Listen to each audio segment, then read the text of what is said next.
Hello दोस्तों, आज हम हिंदी गद्य साहित्य का इतिहास टॉपिक पर चर्चा करेंगे और इसमें हम निबंध टॉपिक लेंगे।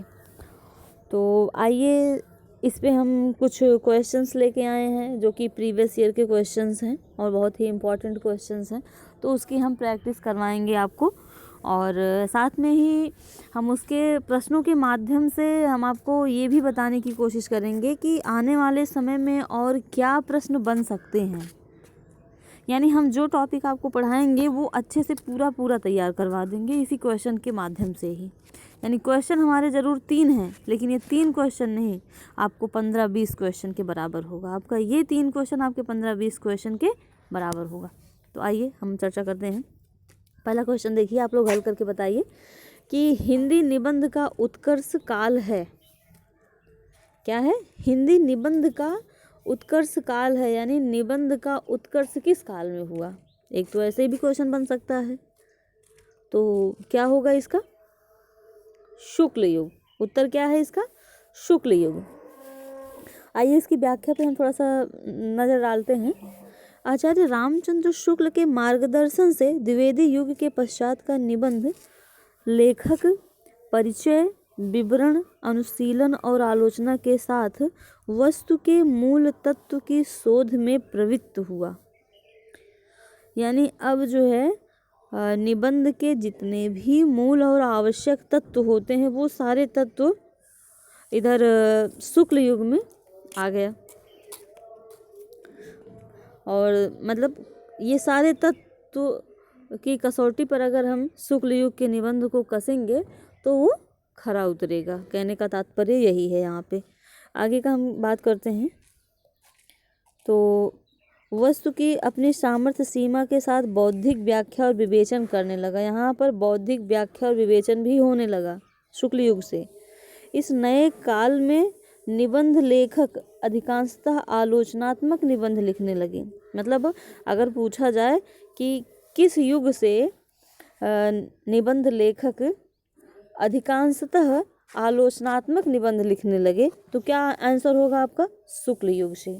यानी शुक्ल युग ही ऐसा नया कालखंड है जहाँ से आलोचनात्मक निबंध अधिकांशतः लिखे गए। अर्थात पहले वे आलोचक हुए और बाद में निबंधकार हुए। तो मैंने यहाँ पर आपको क्या बताया कि 2 क्वेश्चन आपके और हमने बताया कि ऐसे बन सकते हैं इस पैटर्न पे। आगे की बात करें तो इसी कारण शुक्ल युग के निबंध प्रौढ़ और शक्ति संपन्न है। यहाँ क्वेश्चन ऐसे भी बन सकता है कि किस युग के निबंध अपनी प्रौढ़ता को प्राप्त कर लिया या फिर प्रौढ़ और शक्ति संपन्न हो गया। तो किस युग से, उत्तर आपका वही होगा, शुक्ल युग। आगे आते हैं। विकास की दृष्टि से यह युग अर्थात शुक्ल युग उत्कर्ष काल है, जो कि क्वेश्चन में पूछा ही गया है। आगे, विषय, शैली, स्वरूप, भाव और भाषा के विचार से इस युग में हिंदी निबंध का सर्वांगीण विकास हुआ। अब पूछा जाए कि हिंदी निबंध का सर्वांगीण विकास किस काल में हुआ, तो यहाँ भी शुक्ल युग होगा। यानी प्रश्न आपके कई हैं लेकिन जवाब आपका सिर्फ और सिर्फ एक है, शुक्ल युग। ठीक है, तो आई होप आप लोगों को यहाँ पे समझ में आ गया होगा कि ये व्याख्या बहुत ही इम्पॉर्टेंट है। अगर आप लोग चाहें तो इसका स्क्रीनशॉट ले लें। ये व्याख्या आपके लिए बहुत ही इम्पॉर्टेंट है और इससे संभावना है कि अगर शुक्ल युग के निबंध से अगर कोई क्वेश्चन पूछा जा रहा है तो यहाँ से एक आध क्वेश्चन जरूर बने। आगे हम आपसे आते हैं दूसरा क्वेश्चन, कविता क्या है। सॉरी, एक बात और हम आपको बताना भूल गए कि यह क्वेश्चन, जो पहला क्वेश्चन हमने आपको दिया है कि हिंदी निबंध का उत्कर्ष काल है, ये कब पूछा गया है और कहाँ पूछा गया है, ये भी आपको हम बता दें। तो दिल्ली केंद्रीय विद्यालय पीजीटी परीक्षा 2015 का यह प्रश्न है। ठीक है, और हमने आपको ये भी बता दिया कि आगे इस पर कैसे क्वेश्चन बन सकते हैं। आइए दूसरे क्वेश्चन पर, कविता क्या है। कविता क्या है, निबंध किस लेखक का है या इसके लेखक कौन है, तो बताइए आप लोग क्या होंगे। कविता क्या है, निबंध के लेखक कौन है। सही कहा आप लोगों ने, आचार्य रामचंद्र शुक्ल जी हैं। कौन है, आचार्य रामचंद्र शुक्ल जी हैं। अब आइए हम देख लेते हैं कि ये क्वेश्चन हमारे लिए इम्पोर्टेंट क्यों है। ये हमारे लिए इम्पोर्टेंट इसलिए है क्योंकि यह प्रश्न टीजीटी परीक्षा 2010 में पूछा गया और नवोदय विद्यालय प्रवक्ता परीक्षा में 2014 में यह प्रश्न पूछा गया और उसके बाद ये मतलब 2 बार ये क्वेश्चन आपका पूछा गया है और भी आगे पूछे जाने की संभावना है। तो आचार्य रामचंद्र शुक्ल का ये बहुत ही महत्वपूर्ण निबंध है। आगे हम इसकी थोड़ा व्याख्या पे देख लेते हैं कि और भी क्या क्वेश्चन बन सकते हैं या फिर बने हुए हैं उस पे भी। आचार्य रामचंद्र शुक्ल का निबंध संग्रह चिंतामणि है। क्या है? चिंतामणि। इस पे क्वेश्चन आ चुका है। जैसे जीआईसी प्रवक्ता परीक्षा 2017 में पूछा गया कि आचार्य शुक्ल जी के निबंध संग्रह चिंतामणि के अब तक कितने भाग प्रकाशित हुए हैं। तो ये क्वेश्चन बना हुआ है। तो इसका जवाब क्या होगा? 3 भाग। दूसरा क्वेश्चन इसी पे पूछा गया कि आचार्य रामचंद्र शुक्ल के निबंध संग्रह का नाम क्या है। ये टीजीटी परीक्षा 2004 का है। तो चिंतामणि, ये क्वेश्चन आया। और छठा क्वेश्चन एक क्वेश्चन और बना है इस पे चिंतामणि पे कि चिंतामणि किस निबंधकार का महत्वपूर्ण निबंध संग्रह है। यहाँ ऑप्शन है आचार्य रामचंद्र शुक्ल, गुलाब राय, बालकृष्ण भट्ट, महादेवी वर्मा। ये 4 ऑप्शन दिए हुए हैं। आपको लगाना किस पे था? आचार्य रामचंद्र शुक्ल। तो यहाँ पे ये भी तय हो जाता है कि हमारे लिए यह भी पॉइंट बहुत ही इम्पॉर्टेंट है कि आचार्य रामचंद्र शुक्ल का निबंध संग्रह चिंतामणि है।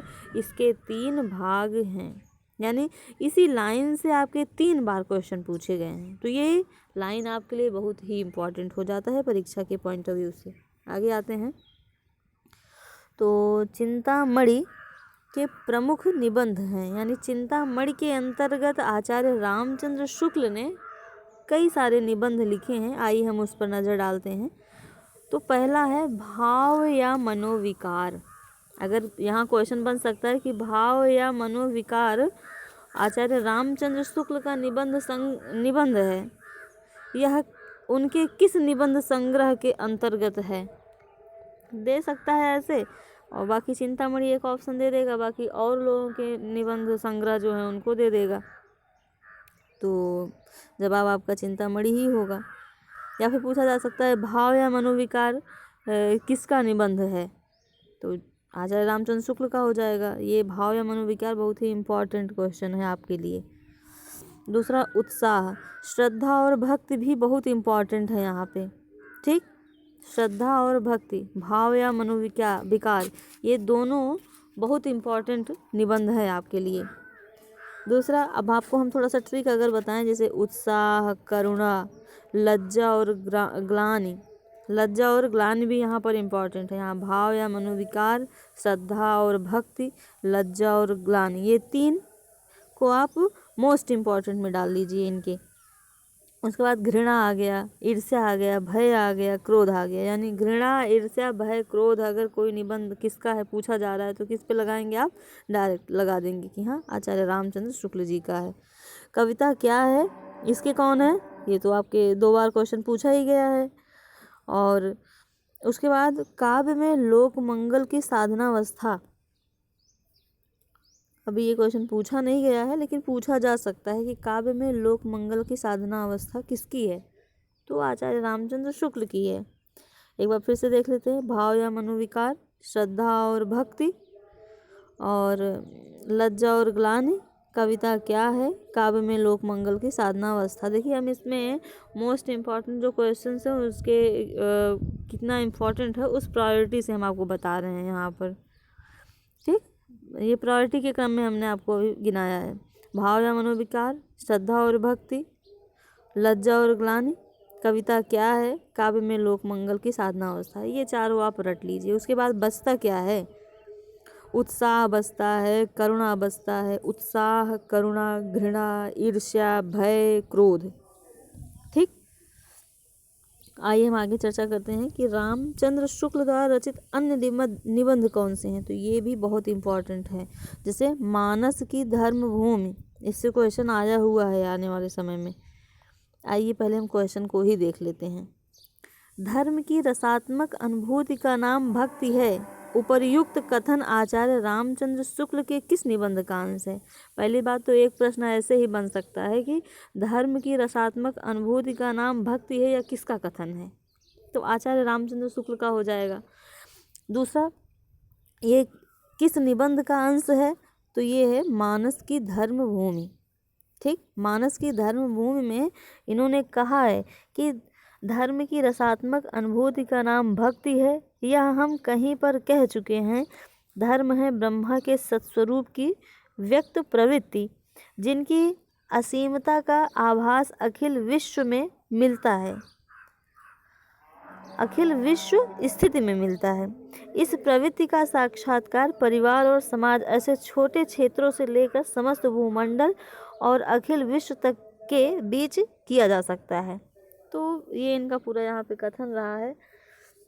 तो उसी अंश से यहाँ पे लिया गया है कि धर्म की रसात्मक अनुभूति का नाम भक्ति, यानी धर्म अगर रसात्मक रूप में वो हो जाए, यानी धर्म में अगर आपको मज़ा आने लगे, आपको अच्छा लगने लगे, यानी धर्म का मतलब यहाँ पे आप कर्तव्य से ले सकते हैं। अगर आपको अच्छा लगने लगे तो क्या हो जाएगा? उसकी रसात्मक अनुभूति, यानी धर्म सत्संग हो गया, कीर्तन हो गया, इस तरीके के आप धर्म करने लगे, धर्म कर्म करने लगे और उसमें आपको मज़ा आने लगे, आपको रसात्मक अनुभूति होने लगी, तो वो वही उसी को क्या कहेंगे? भक्ति। वही क्या है? भक्ति है। ठीक, कहने का तात्पर्य इनका यही है। तो आचार्य रामचंद्र शुक्ल का ये निबंध बहुत ही इम्पोर्टेंट हो गया कि मानस की धर्मभूमि, ये किसकी रचना है? तो आचार्य रामचंद्र शुक्ल की। ऐसा बन सकता है, अभी बना नहीं है लेकिन बन सकता है, क्योंकि इसके पहले इन्होंने पूछ लिया है कि धर्म की रसात्मक अनुभूति अनुभूति का नाम भक्ति है, ये किससे लिया गया है? तो मानस की धर्मभूमि से। अब पूछ लेगा कि मानस की धर्मभूमि किसकी रचना है, पूछा जा सकता है ऐसे, या फिर ये उक्त किसकी है। तीन तरीके से यहाँ पे इसके क्वेश्चन बन रहे हैं। आगे आते हैं। रसात्मक बोध के विविध रूप, ये भी इनका निबंध है। रसात्मक बोध के विविध रूप, और इनका ये भी बहुत इम्पोर्टेंट है कि तुलसी का भक्ति मार्ग निबंध भी आचार्य रामचंद्र शुक्ल का है। काव्य में अभिव्यंजनावाद, मित्रता, अध्ययन आदि क्या है? इनका निबंध है। अब आते हैं फिर से एक बार इनके निबंधों पर नज़र डालते हैं। मानस की धर्मभूमि, रसात्मक बोध के विविध रूप, तुलसी का भक्ति मार्ग, काव्य में अभिव्यंजनावाद, मित्रता, अध्ययन आदि किसका निबंध है? तो आचार्य रामचंद्र शुक्ल का है। अब हम आपसे एक सवाल पूछते हैं। सवाल मेरा ये है कि आप हमको ये बताइए कि रसात्मक बोध के विविध रूप ये किसकी रचना है? तो तुरंत आप बताएंगे कि आचार्य रामचंद्र शुक्ल की है, जो कि सही है। दूसरा क्वेश्चन हम आपसे पूछते हैं, तुलसी का भक्ति मार्ग निबंध किसने लिखा है? फिर भी तब भी आपका जवाब वही होगा, आचार्य रामचंद्र शुक्ल का है। आगे, काव्य में अभिव्यंजनावाद, ये निबंध किसका है? तो आचार्य रामचंद्र शुक्ल का है। मित्रता निबंध किसका है? आचार्य रामचंद्र शुक्ल का है। अध्ययन किसका है? आचार्य रामचंद्र शुक्ल जी का है। ठीक, तो ये रहा आपका आचार्य रामचंद्र शुक्ल जी का निबंध में क्या योगदान रहा है, इन्होंने कौन कौन सी निबंध की रचनाएं रची हैं। और ये टॉपिक आपके परीक्षा के पॉइंट ऑफ व्यू से बहुत ही इम्पॉर्टेंट है। और निबंध आपके हिंदी से रिलेटेड जो भी पेपर हैं, जैसे यूजीसी, नेट, जेआरएफ हो गया, और टीजीटी, पीजीटी, केवीएस यानी हिंदी सब्जेक्ट से, तो एनवीएस, डीएसएसबी वगैरह, इन सब में निबंध से क्वेश्चन बहुत आते हैं और अच्छे खासे पूछे जाते हैं। तो हमको लगता है कि आचार्य रामचंद्र शुक्ल का जो निबंध टॉपिक है, ये आपका हमने कंप्लीट करवा दिया है। आई होप आपके यहाँ से क्वेश्चन गलत नहीं होंगे। तो दोस्तों धन्यवाद। आप लोग इस चैनल, अगर आपको ये वीडियो पसंद आया हो तो आप इसे लाइक करें, शेयर करें और सब्सक्राइब भी करें, और अपने दोस्तों को